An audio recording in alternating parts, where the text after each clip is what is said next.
வந்திருக்கோம் அப்படின்னா எங்கே தானே கோடியக்கரைக்கு வந்திருக்கோம். அதுக்கு பக்கத்தில் உள்ள பேக்கரியில் தான் இருக்கோம்.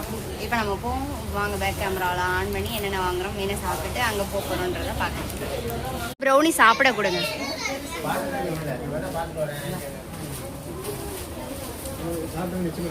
ரெண்டு ப்ரௌனி சாப்பிட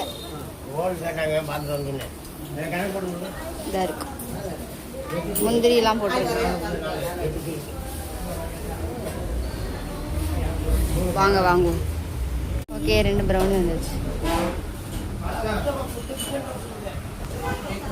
சாப்பிடு. நல்லா இருக்கா? ஹாட் போட்டிருக்காங்களா? தியா தர்னிஸ்லாம் ப்ரௌனி சாப்பிட்றாங்க. நான் வந்து ஒரு வெஜ் பப்ஸ் கேட்டிருக்கேன். பாருங்க, நல்லா இருக்கா? ஓகே, நம்மளுக்கு பப்ஸ் வந்துருச்சு. ஒரு 2 பேர் சாப்பிட்றாங்க. சாப்பிடுங்க. வந்து ஒரு பிங்கோ வாங்கியிருக்கோம் அங்கே போய் சாப்பிட்றதுக்கு. தியா வந்து ஒரு ஐஸ் வாங்கியிருக்கா. நான் ஒரு பட்டர் ஸ்காட்ச் வாங்கியிருக்கேன்.